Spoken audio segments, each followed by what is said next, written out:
Parking war. There is one person who likes to park very close to the parking spot line on their right side, so it's easier for them to get out of their car on the left side. The spot next to the one next to that spot is the end spot that's designated by a line and the curb. The lady likes to back into the space and park very close to the line so her driver's side door that's next to the curb has a lot of space for her to get out. My main beef is with the lady because she's constantly parking crooked and over the line to discourage people from parking in between those two spaces. Well, I drive a small two-door car, so I've been making sure to squeeze in between those two spots whenever I can. The lady that backs into the spot recently parked directly on the line, so naturally I also parked as close to her as I can. I hate these selfish bastards for only thinking of themselves, so I'll inconvenience them as much as I can. Note: our parking lot is really big with plenty of spaces, although it's a 5-minute walk to the office, and they want to monopolize one of the spots closest to the office building? Not on my watch. QuickCheck assistant manager accuses me of stealing, right when the higher-ups are in the store. This happened around 10 years ago. I was working at maybe my first or second job out of college. It was in a predominantly Jewish neighborhood, and kosher food is more expensive than normal food. So I usually stop at the non-kosher QuickCheck down the street and sit down and have a sandwich for lunch. This was my routine. One day, I was walking down one of the aisles minding my own business when I noticed an employee start to follow me. This was like around noon, by the way. I saw by his name tag that he was the assistant manager. I thought this was a bit weird, but shook it off and kept browsing. This went on for about a minute until the person following me says, "Excuse me," asks if I'm stealing, and demands that I show him what is in my pockets. I tell him no, but don't remember if I emptied my pockets or not. I was extremely offended and decided that I needed to do something. I noticed that several of the QuickCheck employees were talking to several people who looked like they might have also worked for the company, but were dressed business casual. Corporate is here. I went over to the group, politely asked if they worked for QC, and when they confirmed who I thought they were, I asked if it was policy to follow someone who they thought was stealing and asked them to empty their pockets. They said no, and that they would just call the police if they thought a theft was taking place. I explained what just happened to me, and they called the dude over immediately. I didn't stay for anything that happened next, but the guy didn't look too happy as they were talking to him. I wish I could have done more. Ruined a group interview for a door-to-door sales company. I have a vendetta against door-to-door sales companies because they're usually unethical, disingenuous, and downright exploitative. For those of you who don't know, a lot of these companies don't pay their workers standard pay, only commission. They have these poor souls selling door-to-door fundraising or energy exchange, and the most sales one could expect on a good day is usually around 3, with a commission of maybe £10 each. If they're lucky, 8 hours shift and £30 a day on a good day, transport. Nowhere near a livable wage. Why would you work for that little money? You may ask, well, they start off selling naive people who are just trying to get their foot in the cooperate door a bunch of hopes and dreams to exploit free labor out of them. They'll tell them they're teaching them marketing and sales techniques when in reality none of their techniques hold water outside of door-to-door sales. Their techniques are just sleazy wolf of Wall Street marketing tactics they robbed out of Walking with Tigers. They don't know anything about CRM, account managing, or SEO. They'll say they're looking to train up managers, and you can be promoted within 6 months. Weary catface, and by manager, they mean you can recruit other suckers to work for no standard pay and make commission off their sales like a pyramid scheme. They'll use bullshit business terminology to make themselves sound more legitimate than they really are, like direct sales, and they'll call themselves ISAs and wear suits. Faced with rolling eyes, they'll start the day off with corny sales exercises and speeches from someone at the top of the labor extorting pyramid who thinks he's God's gift, and one day you can be as successful as me, slightly smiling face up down arrow.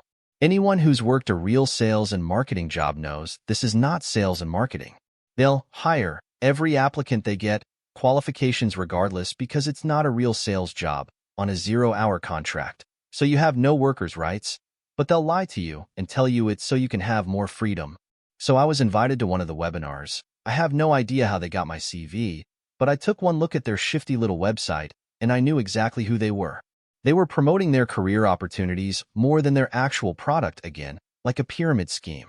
So I decided to go to this online webinar, and as expected, there were around 10 hopeful young professionals suited up, excited for this opportunity, until I started asking questions.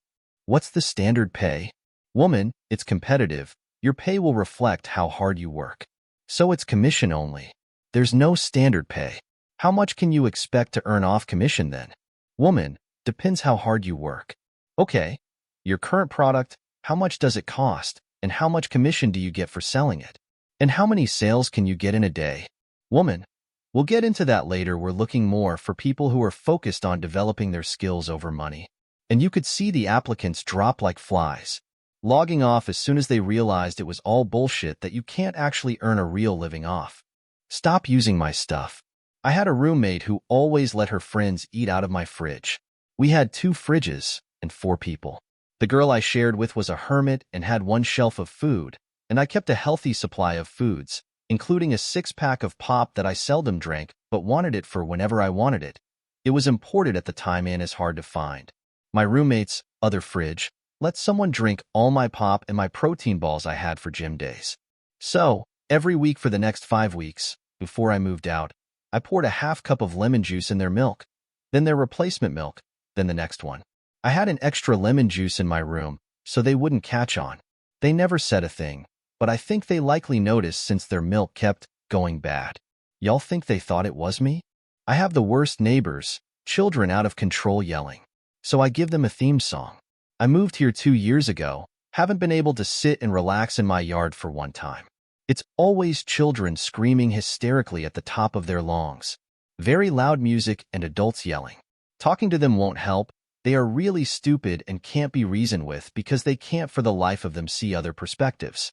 So now every time they sit in the backyard, I have circus music on repeat. They are too stupid to realize the effect it has on them. At first they laughed, but after the 8th time on repeat, they start to make loud comments how it doesn't get to them, face with tears of joy. Now their visitors always leave. F these people. Edit. Here is some context since someone called me out for being insufferable. They talk behind my back in their backyard, like we don't live next to each other. I mean screaming, not having fun. The children have personality disorders because they are hyper all the time. I know, because they are loud and everything. As someone pointed out, I have no credentials to make this comment about personality disorders, etc. I do regret it, and I will try to do better next time. 3. They destroyed parts of my home and threatened me with death. 4. Every major holiday is about them. We tried to have dinner around dinner time on Christmas, but the windows were shaking from the base. 5. During the week they sit in their backyard and sing loudly at 2 a.m. I guess I'm a little bitch for wanting to sleep because I have to work. 6. Children screaming at midnight because they are playing. 7. How normal people yell is how they speak. 8. They told me that they have been living here for 10 years and every person that lived here before me has complained about their behavior, but it's not them, it's the people that live here. 9. They abuse their dog. One time left the poor doggy in an empty pool when it was 30+ Celsius. The dog is always left in the backyard crying. Called the authorities multiple times, but no one is willing to do anything. 10. They mentally abuse their children, which is really depressing, especially since they are loud and I hear everything. I tried to reason with them for almost 2 years now. I waited for almost 2 years for them to behave like normal people who are considerate of their surroundings. But yeah, I am the insufferable little bitch, smiley face, as someone mentioned. Edit 2. I appreciate you all. Feels good to know that I am not crazy or alone in this. Love all the song and other suggestions. I will put them all to use for maximum petty revenge, smiling face with horns. Hope you wonderful people have a nice weekend. My school bullies are now asking me for career advice. I used to live in a small city in a third world country, which I prefer not to disclose for privacy reasons. During my time there, I endured severe physical and verbal abuse from my classmates. A particular group of popular girls would instigate boys who had crushes on them to beat me up during school breaks. Unfortunately, in that country, calling the police for kids bullying each other was not a thing, and the school principals rarely intervened. I was repeatedly told that I would never succeed due to my poor grades, and they mocked me for aspiring to relocate abroad, especially since my family were dirt poor. However, when I was in middle school, my older sister, who was a genius, secured a scholarship to a university in America. By the time I reached my senior year, she had a high-paying job and generously offered to cover my undergraduate tuition fees at an affordable university in the United States. Today, In my 30s, I am employed by a Fortune 500 company on the East Coast, earning a salary far beyond the dreams of my former school bullies.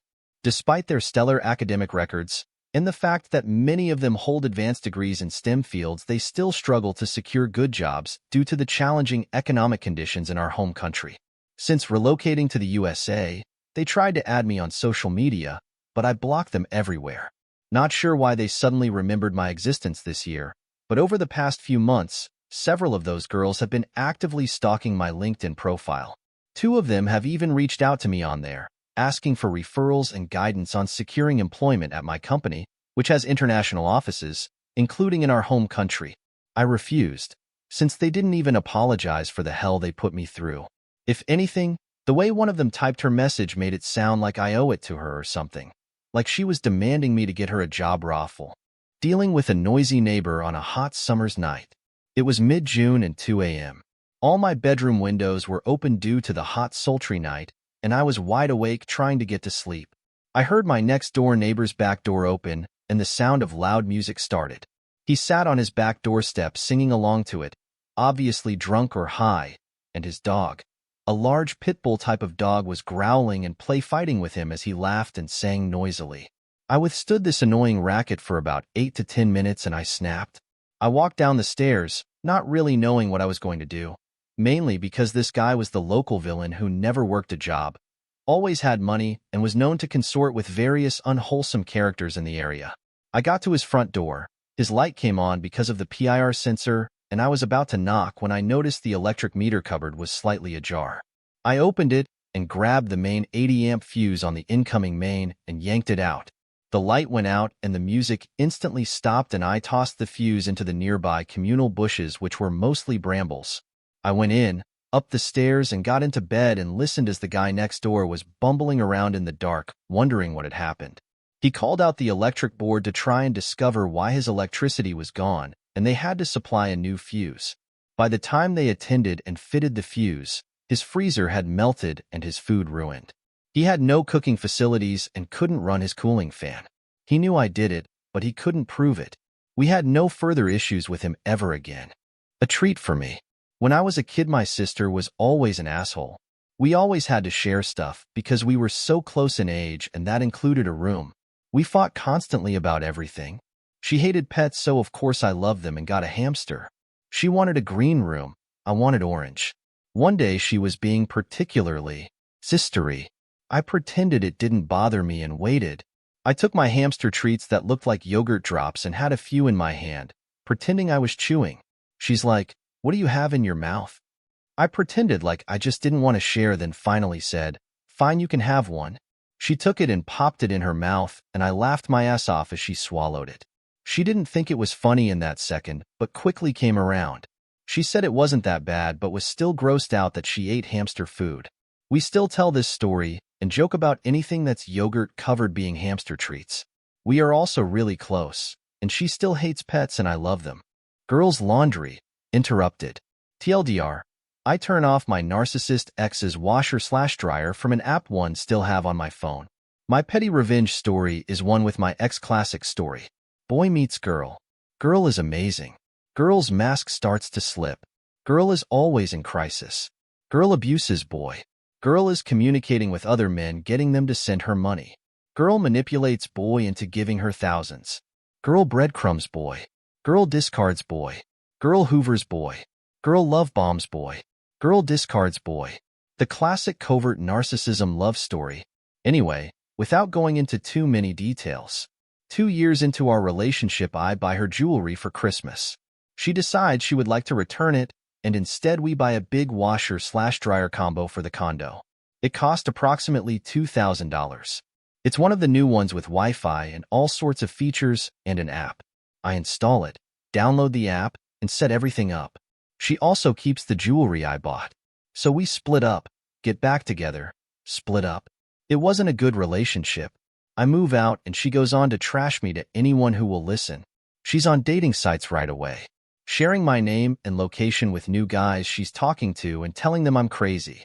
None of this is true, of course. I left her alone other than the occasional email about things we still had to separate and stuff to get moved or picked up. I never went to her place, never called her work, never contacted any of her friends or family. Just tried to move on and start healing from the relationship. Now, with that being said, it still pissed me off about what she had done, and I remembered. I still have the washer/dryer app on my phone, and she has a regular laundry routine. Light bulb moment. Light bulb smiling face with horns. So my petty revenge has been to occasionally go into the app and just turn off the dryer when it's going. Have fun with wet and mildewy clothes. I know it drives her just nuts because I won't do it all the time, just occasionally. So it's not enough to call someone to come fix it, but enough to be really annoying when she really needs her clothes dry. This is my petty revenge. I'm not fully evil, but it feels good sometimes to know I'm pissing her off without her knowing it's me. Rolling on the floor laughing. I smudge up their window because they wouldn't move out of my way. My 30F husband, 31M, and I like to spend our mornings together since we're on opposite schedules.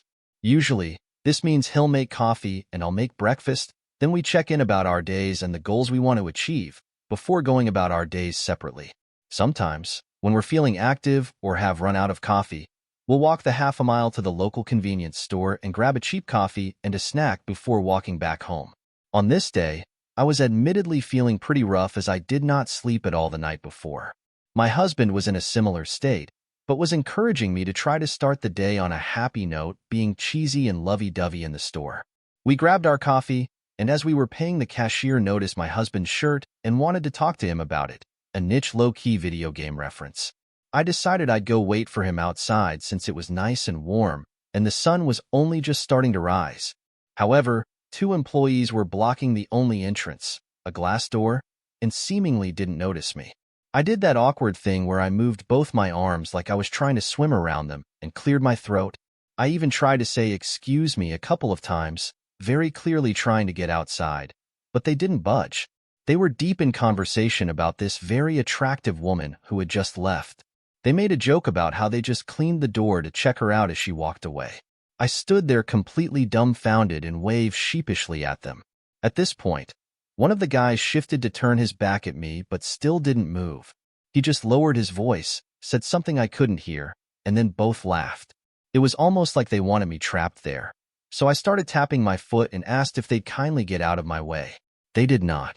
I glanced back at my husband, smiling and laughing with the cashier, and gave him the look. He wrapped up his conversation, met my side, and both men nonverbally got out of our way immediately. I pushed open the door, placing my palm on the glass instead of the handle, and smudged the whole thing up. One of the men had the audacity to call me out for it, saying he just cleaned it, but I ignored him. When we were a good bit away, my husband asked me what that was about. I'm not usually so passive-aggressive. I explained the situation, and he laughed. We have this joke about how he noticed when we walk together, men will automatically move out of the way for him but won't move for me. They expect me to move for them. So he playfully gave me the full sidewalk. I love my husband,